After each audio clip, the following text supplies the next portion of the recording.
I hear there are a lot of bad things happening in South Africa. These words trended. They're still trending. They were said by the President of the United States of America, Donald Trump. Which country can we say there are no bad things that are happening? And when you talk of bad things, are they really bad things that are happening? And when we focus more on speaking about bad things, don't you think it magnifies the bad things and actually overshadows the good things that are happening in a country or in a continent? Recently, there have been an influx of Zimbabweans getting back to themselves, coming back to their mind, moving back to build their country, Zimbabwe. Zimbabwe is a beautiful country. Zimbabwe used to be the breadbasket of Africa. A lot of things happened. A lot of bad things happened. A lot of bad things still happening. But the people who are geared, who are equipping themselves, who are informing themselves and making a decision to say, we're going to take the responsibility. We are going to build our country. We are going to build our community. We are going to build our home, which is Zimbabwe, and leave a legacy for our children's children. Recently, we have had a lot of socialites.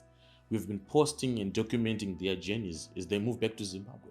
Some are building mansions.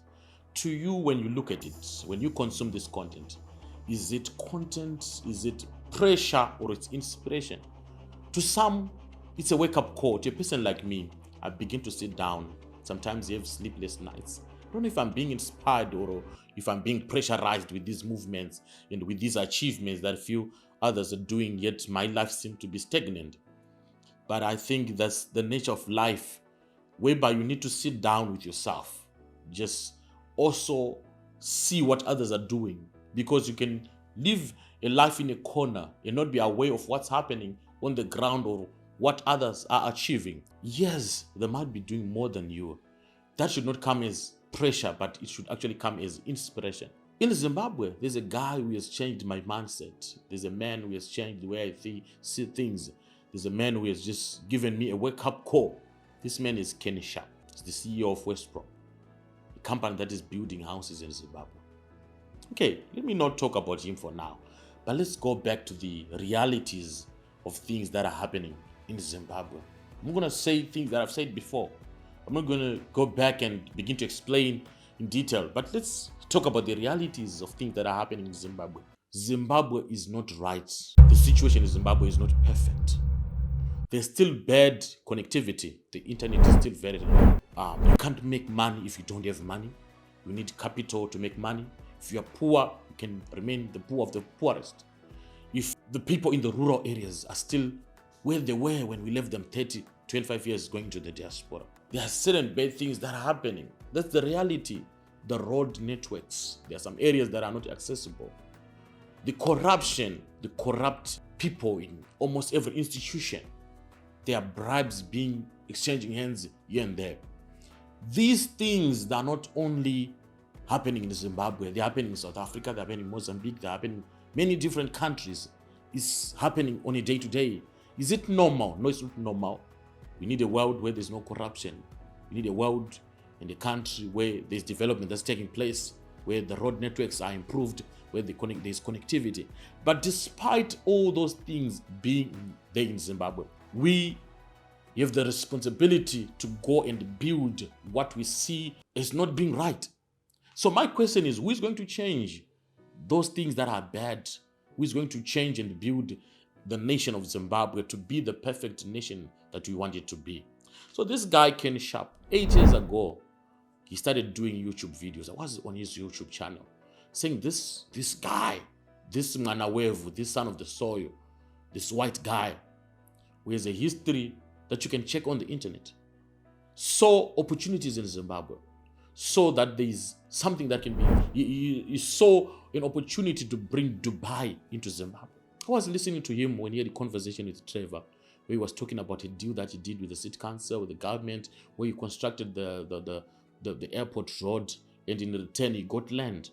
After doing a work for about 22 million, he got land that was equivalent to 22 million.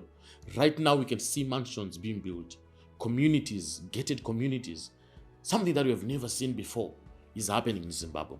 And there is a reality that let me take it back a little bit. When you watch videos on YouTube, sometimes, especially these relocating videos, they hit you so hard when something is said and it feels like it's getting to your kitchen, it's getting to your doorstep. Sometimes you can try to defend yourself. Sometimes you can try to defend the country where you are in.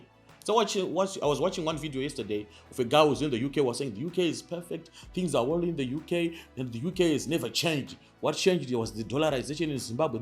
The reality is that things are changing. That's a fact. Things are changing. Things are not the same way they were.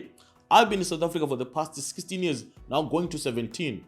When I was here 17 years ago, I could save. I could do things that are visible, tangible things. People could see that this guy is abroad. He's not at home. He's in the diaspora. Yes, South Africa is diaspora. But right now, I can't save 500 rand, which is equivalent to less than $30 a month. I can't do that. We're surviving from hand to mouth. There are legislators, there are rules and laws that are being put by the government of these countries, these diaspora countries where we are, which favors the locals more than us. There are stringent measures to say, you are a foreigner, you can't get the first preference, either in hospitals, wherever work. So at the end of the day, what is now being fought is our peace. When your peace is disturbed, then everything is not well. When you live a life traumatized, not knowing what tomorrow holds, not knowing that if my wife gets sick, if I get sick, will I get medication from the hospitals? That traumatizes. So the issue of relocating back to Zimbabwe or investing in Zimbabwe is not a matter of just money, but it's also a matter of having peace of mind and also having a sense of belonging and also being treated as an equal citizen. That's the reason why we're talking about the relocating journey. And the purpose of this channel is to equip you, to inform you as I share my journey from how I got the land, how I'm going to be building and everything, and also me visiting places of people we have done it, who are doing it on the ground. It's all to inspire you, not to give you pressure. It's all to show you that this is doable. It's all to show you that there is hope in Zimbabwe. The Zimbabwe that we have dreamt of is not even far away, but is very close. And are you going to be part of this journey? Are you going to be part of this movement? Are you going to be part of this exodus? Or are you just going to sit and relax? Because the reality of the matter is that land is becoming scarce in Zimbabwe.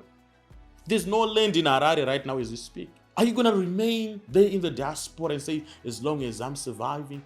What about our culture? What about preserving our culture? What about our identity as a nation? Are we going to be a nation of cowards when things are hard and tough?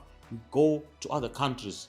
I'm saying this is the time when we need to sit down with ourselves and say, what am I doing to change the narrative of Zimbabwe? What am I doing when this season of people, of this exodus of people going back to Zimbabwe, am I going to be part of the exodus? I'm not pressurizing you. I'm trying to inspire you. I'm trying to give awareness to you so that you see that on the ground, the things are happening.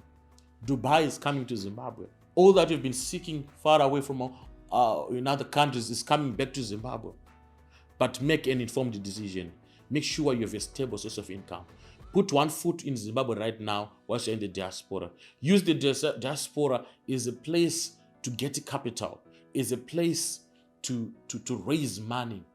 That is to those who are saying the diaspora, I'm still making money in the diaspora, things are well. I understand there's taxes in the UK. There are black taxes, which might be more than the tax that you're talking about. And that tax, when I'm going to put a stop to that tax and be in Zimbabwe, I don't want to convince you to come to Zimbabwe, but I want to let you know that something good is happening in Zimbabwe. Something brilliant is happening to Zimbabwe. I want you to just take a listen to some of the words of Kenny Shappe. This guy, he has a great vision. This guy is talking a lot of sense. And if you've been working in the diaspora for 20, 25, 30 years, it's not something that you should just brag about and say, I've been in the diaspora 25 years. I've been here. When you come here, it's good to say those things, but sometimes we want to look and see what have you achieved. What is it that is there on the ground that you've done? Congratulations if you've made it. Congratulations if you still feel safe, if you still feel that the diaspora is your home. Congratulations to you. But to some of you who are like me, who are saying, I'm tired of diaspora, who are saying, there's no peace of mind. There's no sense of belonging in the diaspora. Let's move this journey. Let's walk this journey together. I want to give you an opportunity just to share with me the questions that you have, the things that you wanted me to bring to you. As I walk my journey, as I share my journey with you, I know you have questions. Where do we get land? What's happening here? What's happening where? Which people you want me to interview? Which people you want me to visit as I am in Zimbabwe? Talk to me I need that feedback. But at the end of the day, there are good things that are happening in Zimbabwe. Take it step by step, slow by slow. Don't be pressurized to move in fast. Just at your own pace, because the income might be the same, but our responsibilities differ. Step by step, as you can manage. Let's make the move to invest in Zimbabwe, to have something that we call our own in Zimbabwe. This is my name, and this is my story, and I'll keep sharing it. Please make sure you've subscribed to this channel, and make sure you've clicked the notification button so that you don't miss any of my videos when I upload. You'll be the first to know. So let's walk the journey together. Let's build our Zimbabwe together. Keep sharing with me those videos of what you're doing. Keep inviting me to your place. I want to come and see, get inspired. Share the good story of Zimbabwe. To meet again in my next video. God bless you. Peace.